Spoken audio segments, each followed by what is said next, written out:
एक आदमी बैठे और इतना ऑयल हो जाए और दूसरे लोग, तो वहां एक नियम था कि 4 होना ही चाहिए या तो 3 होना ही चाहिए। कोई दूसरा अकेला आदमी निकल जाए तो वहां मना।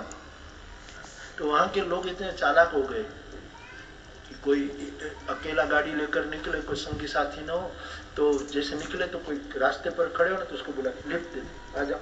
वो पूछता एसी हो तो आओ, नहीं बैठते थे और वो दंडित होता था। गाड़ी जैसे चलती तो कुत्ते पीछे दौड़ते थे। अब इससे डरने की जरूरत नहीं, तुम अपनी गति में जाओ और 2 मिनट में जानो। एक कुत्ते थक जाएंगे सांस लेते लेते,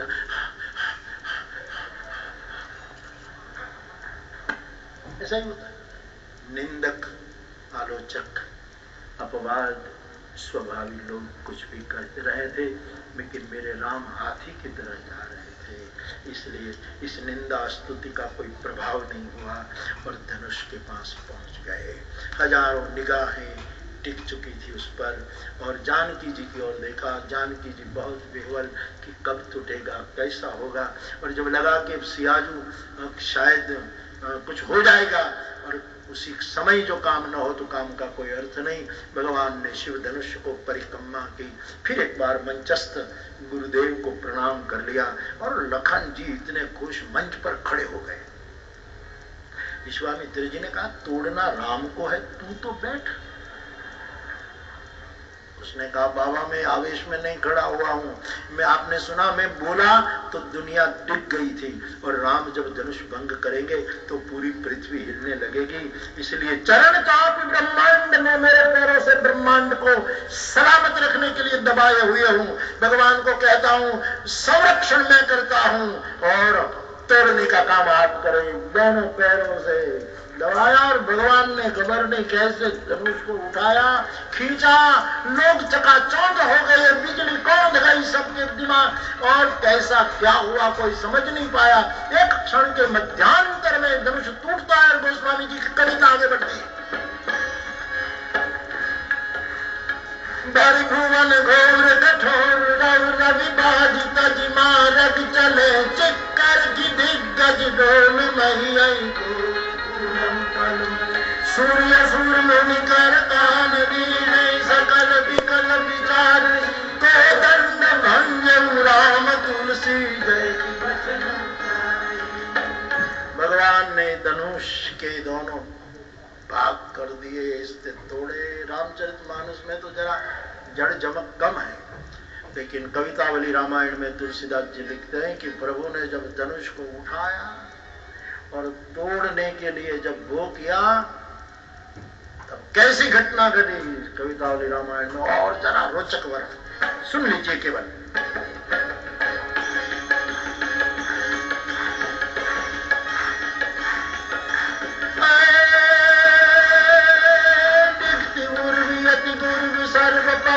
समुद्र सरजाल बधिरते ही काल विकल दिक्पाल चराचर दिग्गजन लरखरत परत दशकंत मुल्क सुर विमान हिमवान भानु संघटत परत चौके बिरंग शंकर सहित कौल कमर ब्रह्मांड चंड धुनी जब ही राम शिव गंगलो, जब ही राम शिव गंगलो।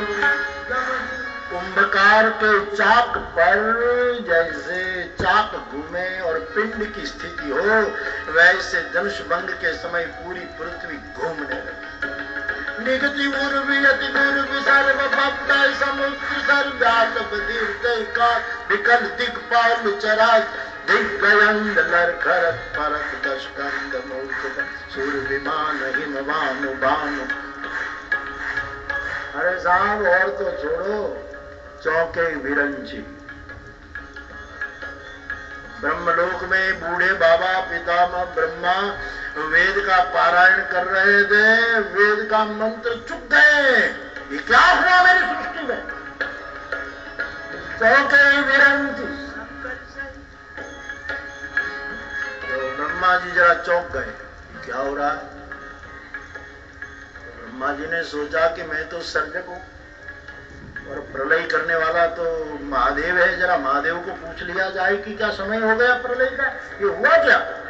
उसने संपर्क किया महादेव का, तो महादेव ध्यान में थे। उसने कहा कि बाबा हम तो ध्यान में थे, हमने कुछ किया ही नहीं। तो किसने किया? कुल मिलाकर पूरे संसार में हलचल मच गई और तुलसी ने उद्घोषणा कर दी कि भगवान राम ने शिव धनुष भंग किया। तुलसी कहते हैं, प्रभु दो चाप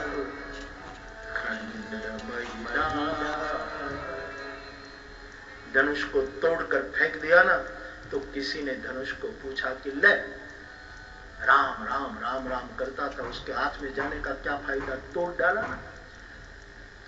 तो धनुष ने कहा कि आंख हो तो देखो, मैं राम के हाथ में न जाता और किसी क्षत्रिय के हाथ में जाता तो खबर नहीं कितनी डोरियां बांधकर मुझे बंधन में रखते, कभी मुक्त नहीं होता। राम के हाथों में जाने से मेरी मुक्ति हो गई। तो किसी द्वेषी ने कहा ठीक है मुक्त हो गया, राम ने टुकड़े करके फेंक दिए, लेकिन फेंक दिए ना, हाथ में तो नहीं रखा ना। तो धनुष ने जवाब दिया, यदि आंख है तो देखो, फेंके है तो दूर नहीं, चरणों में फेंके है, उनके कदमों में पड़ा। किसी ने पूछा ठीक है, ये तो अपने आप को अब टूटने के बाद मन मनाने की चेष्टा है, लेकिन तू टूटा क्यों?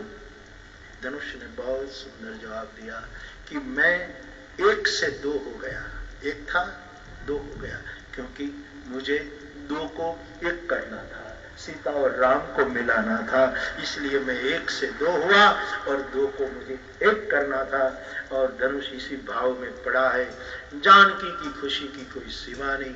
सिया जो आती है सखियों के संग, यहाँ विश्वामित्र जी के आंख के कोने डबडबा चुके थे। राघव, मैं महाराज दशरथ जी को कह सकूंगा कि तुम्हारे बेटे ने मेरे साथ आकर मुझे कितनी बड़प्पन दे दिया।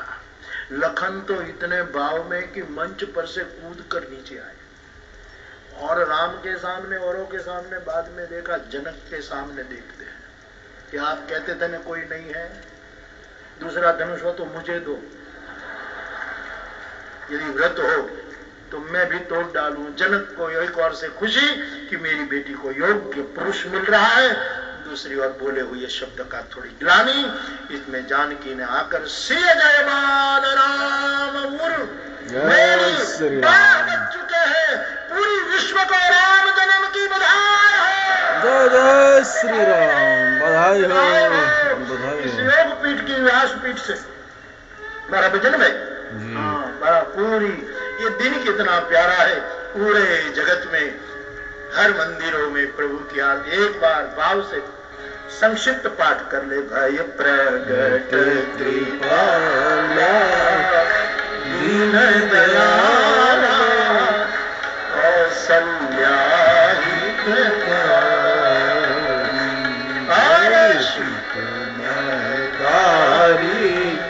मुनि मनहारी अद्भुत रूप विचारी लोचन अभिरामा तनु घनश्यामा सुजायुध भुज चारी भूषण बनमाला नयन विशाला शोभा सिंधु खरारी कहूँ कर जोरी स्तुति तोरी कही विधि कर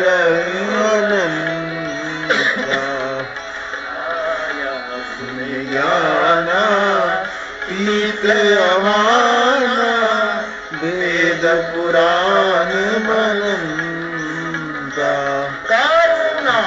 सुख सागर सब गुण आगर जहि गावत स्तुति संत हित लागी जन अनुरागी भयो प्रगट श्री कंता उपजा जब जाना प्रभु मुस्काना चरित बहुत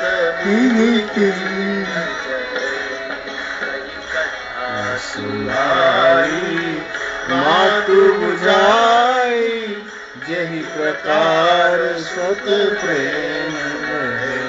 सुनी बचन सुजाना रोदन ठाना होई बालक सुर यह चरित जय गावहि हरि पद पावहि हेन परहि भरतु। सीताराम राम राम सीताराम राम भाव से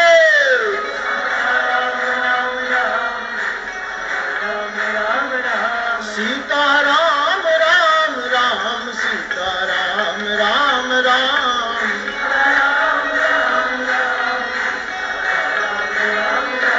सीताराम राम राम सीताराम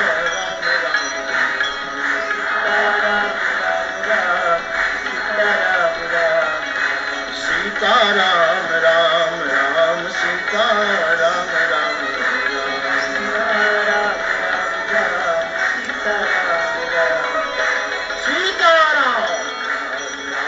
सीताराम राम राम सीताराम राम राम सीताराम हरि बोल राम सीताराम सीताराम सीताराम राम सीताराम राम राम सीताराम राम राम सीताराम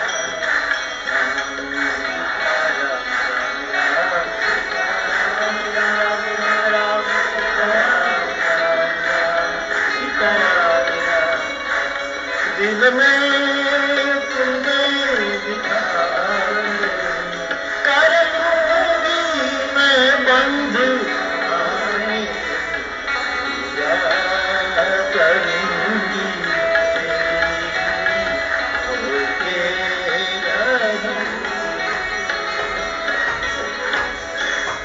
विप्रधेनु सुर संतहित लीनः मनुज अवतार निज इच्छा निर्मित तनु माया गुण देव। पुनः एक बार पूरे संसार को राम जन्म की बधाई हो। जय जय सिया राम। यहाँ सियाजू ने माला पहना दी, चरण स्पर्श में संकोच कर रही थी। बस उसी समय परशुराम जी आए।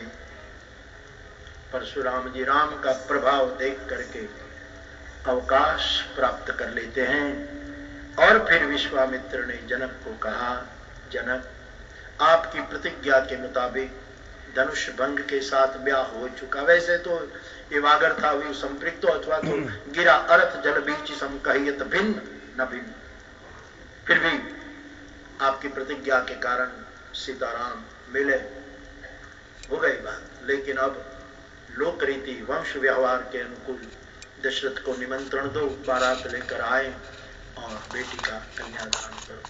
दूत अयोध्या जाते हैं, महाराज दशरथ जी बारात लेकर आते हैं और माक्षर शुक्ल पंचमी गोरज बेला भगवान राम का दुल्हे का वरघोड़ा निकलता है।